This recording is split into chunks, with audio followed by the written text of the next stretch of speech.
What's made it on again, off again? On again, maybe again. Not bad. Cody, what was it like stepping back into your Ziva character for a spin-off specifically centered around you and Tony? It was a dream. And I say a dream because Michael and I had been talking about the possibility of doing a show together, obviously revisiting these characters.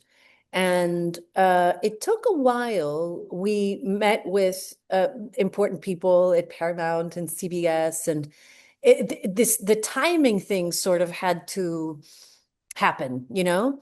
And then, of course, Michael did a show for a very long time. And so I had to sort of wait for my partner to be done with that. And as soon as that happened, the pandemic, was sort of we were in the middle of the pandemic, and it finally happened. The universe conspired, and we found ourselves in this incredible adventure abroad, and stepping back into these shoes that we love dearly. Were there any other big hurdles to get the series off the ground? I think a lot of hurdles only because the idea of timing as a concept is actually quite interesting, because you always think about, like, now. There there is something that I've been thinking about lately, which is sort of divine timing. Like it's the timing that is the right timing. It's the timing that is not on your clock. It's sort of like you have to surrender to it. And I think Michael and I always believed that it would happen. I think it would find its way. And ultimately it did. Um, and when it did it, we sort of looked at each other and we said, this is perfect, because right now we are in the world of streaming. And so we can explore the characters in a different way. Had we been able to do this years ago, I don't think it would have lived in the same world or given us the freedom that we find ourselves having today. Beyond what you say, that you've been able to explore different things with the characters and perhaps handle them differently, what other advantages do you see to being on the streaming platform as opposed to broadcast? We wanted to step away from the original structure of the show, which was the procedural aspect of it, which obviously was a formula and is a formula that works beautifully, that people tune into because it's wonderful. There's a beginning and there's a middle, and then there's a resolution at the end. Um, Also, it gave that show, it gave the mothership a huge lifespan, because you had the crime that you could solve within an episode, but then also within the 48 minutes that um, you had these characters and you had these interactions, and you could play all of those things slowly, right? So then you had the tension between Tony and Ziva that played out slowly for almost a decade, the will they, won't they kind of a thing. So we wanted to really concentrate our energy just on the characters. And so we were going to live outside of that formula, outside of the procedural formula. And we wanted to sort of shake it up a bit. We wanted to find a little bit more grit. We wanted to really kind of answer a lot of the fan questions, which were always the same. What happened to these people? How are they doing? Where are they living? Are they co-parenting? How is that child? And we knew we had to explore quite a complex world in order to really answer that. And that was a big creative challenge for our showrunner, John McNamara, who I think has done a beautiful job keeping the action, the romance, and all of that going, but also having these flashbacks that explain what's happened to these people in the past couple of years. And that also helps people who may be newcomers to your story. Definitely. I think there's a little bit of the mothership show, because obviously we originated in that show, within that structure. So these characters come from that. So you can't deny the past or where they come from. And there are all of these little things that we drop, in the 10 episodes. We allude to different characters, and we make reference to beloved characters of the NCIS world. Um, But again, going back to your question about streaming, I think the best way to answer that is that there is a freedom that allows us to really explore things in a different way. It lives in a more free world. And what was the thought behind shifting the location to Europe and expanding the story into international intrigue and espionage? Did you really want to distance yourself a lot more from the mothership? We knew that if we took the show abroad and if we really wanted to put our energies into sort of exploring the relationship between Tony and Ziva, they couldn't live within the agency. So then we knew that they were not going to be working for that agency in particular, the Naval Criminal Investigative Service. So it doesn't mean that they don't talk about their friends or go back and make references about characters, because I think those characters will always be a part of Tony and Ziva. So they make references to the characters all the time. But in order to give the storyline some action and challenge, you have to throw them into complex situations. And there's plenty to draw from. How has it been working with Michael again after so many years?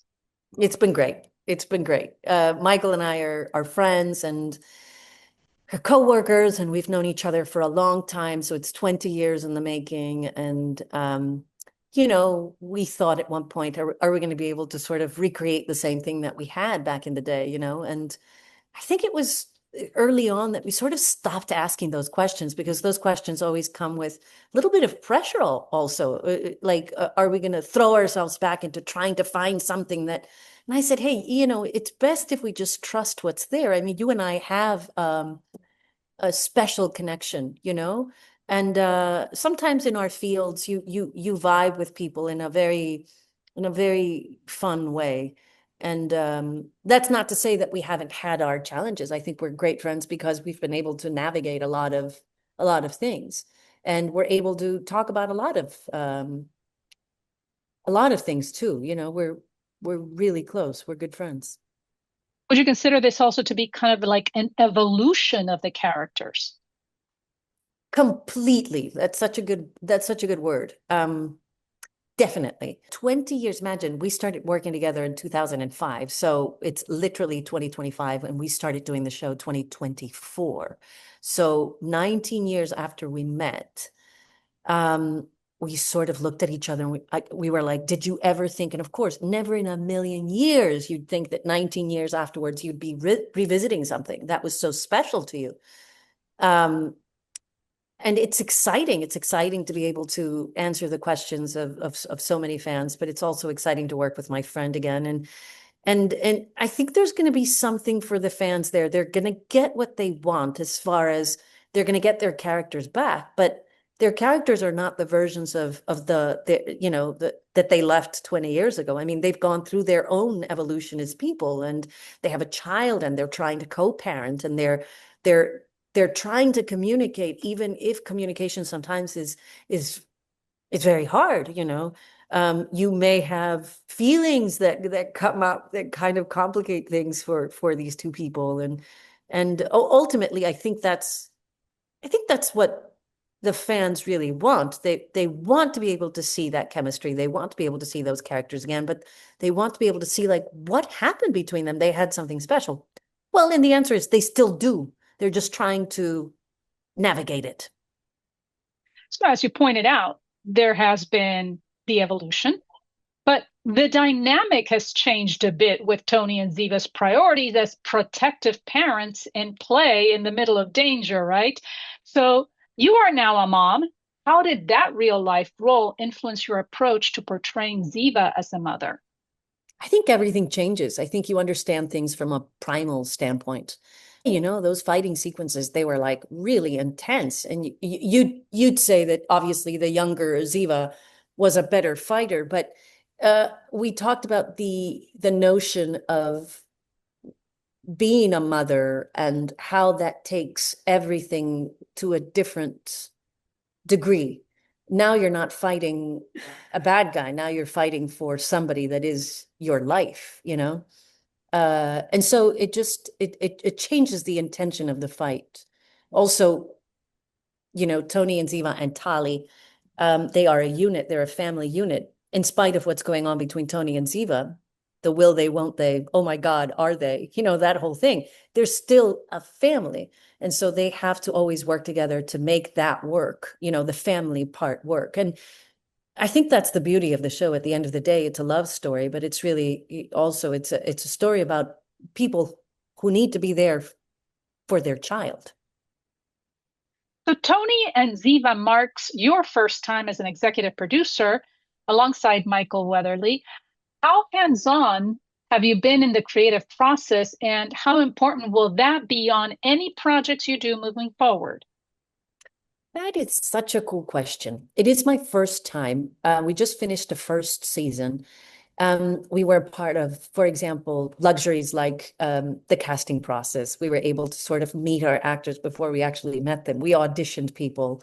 That part was so much fun. And you approach it with such a level of compassion because as an actor, you've been there, you know, you've been there. And thank God we didn't have to do the auditioning process from the beginning. So we got to the very end. So most of the people we were reading with or auditioning, really, they were the people, you know, in mind, they were first choices and things like that. So that was riveting to be able to see people and then meet them and then watch them do their entire arc, you know. That part was really fun.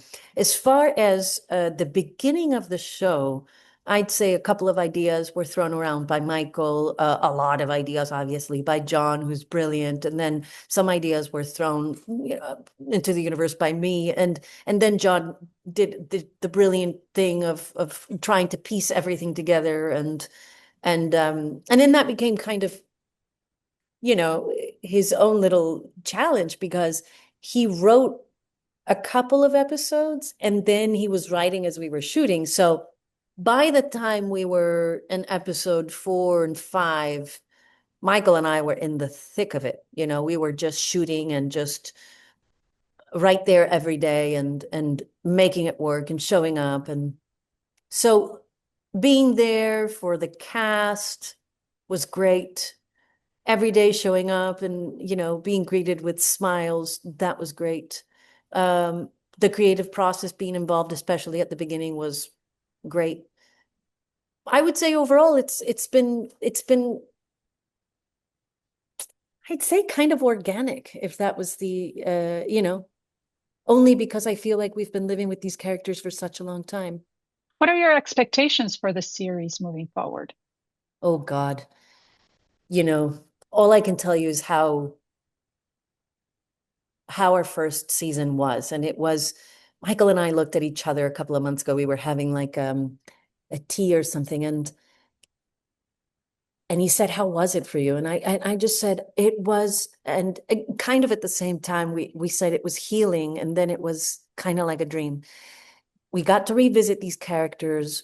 We got to be a part of the creative journey, certainly leading up to the first episodes, you know. And then we got to be a part of this casting process.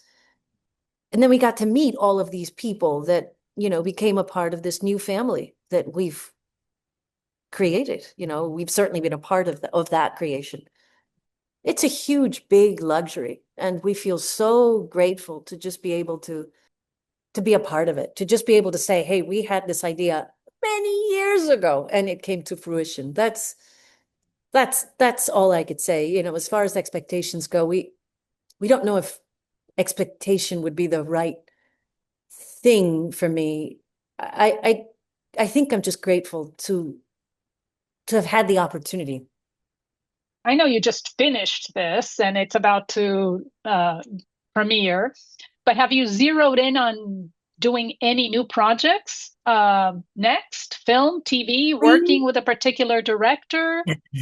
We are right now in the thick of doing a lot of press. So there's going to be a lot of stuff that's going to be show related. That's going to be fun for us because a lot of it has to do with the premiere of the show, and then a lot of it has to do with the last episode. So, and that's what I mean also by streamers. It's kind of weird. You shoot it all and then you wait and then everything's released kind of in a short amount of time, you know? Before, it was, God, we shot for 10 months a year and we were doing 24 shows. So this is a different medium. We're understanding a completely different world. So yeah, we don't know what's gonna happen yet. We're sort of crossing our fingers and I'm open for what the future, throws at us.